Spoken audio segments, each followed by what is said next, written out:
पप्पू आणि अप्पू. एकेकाळी दोन मित्र होते, अप्पू आणि पप्पू.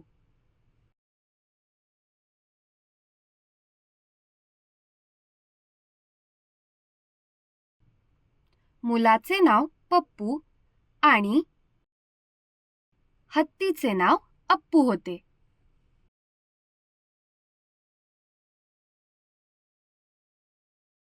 एके दिवशी दोघे बागेत गेले.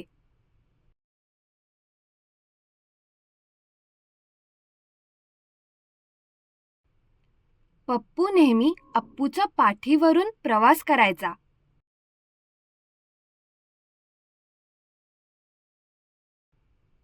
बागेत फिरून पप्पूला भूक लागली होती. बागेत आंब्याचे झाड पाहून पप्पू खुश झाला. पप्पू म्हणाला, अप्पू, तू माझ्यासाठी आंबे काढून देशील का?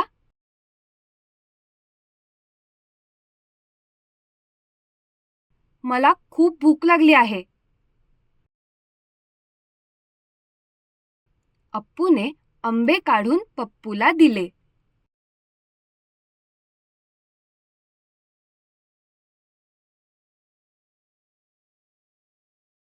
पप्पूने आनंदाने खूप आंबे खाल्ले.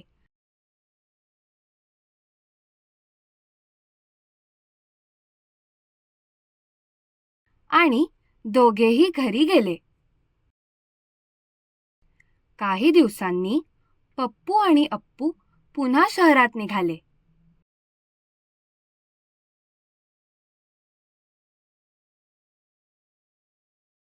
ते घरी परतत असताना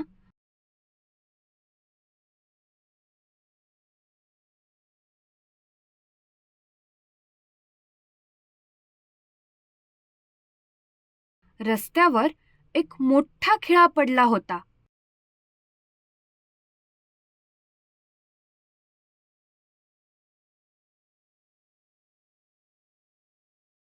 अप्पूने नकळत त्यावर पाय ठेवला.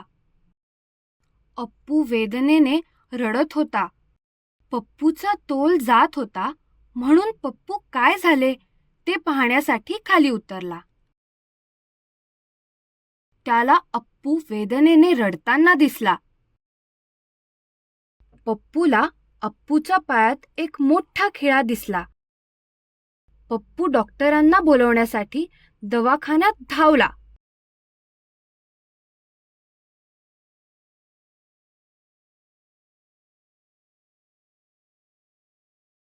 अप्पू वेदनेने रस्त्यावर लोळत होता.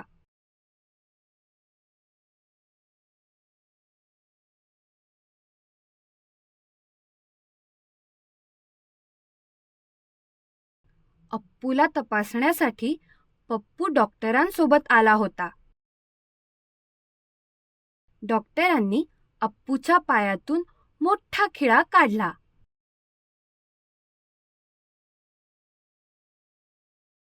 डॉक्टरांनी अप्पूच्या जखमेवर पट्टी लावली.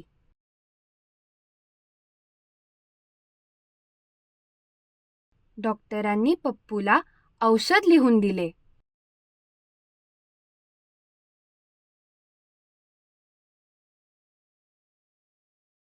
अप्पूने पप्पूला वेळेवर औषधे दिली.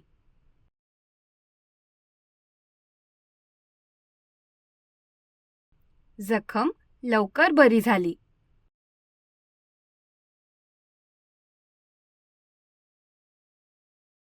अप्पू आणि पप्पू कायमचे मित्र म्हणून आनंदाने राहिले. बोध.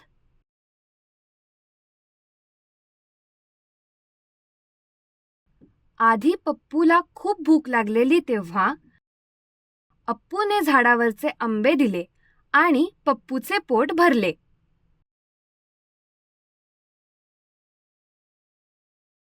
तसेच अप्पूला पायात खिळा लागला तेव्हा पप्पूने डॉक्टरांना बोलवून मलमपट्टी केली आणि अप्पू बरा झाला. धन्यवाद.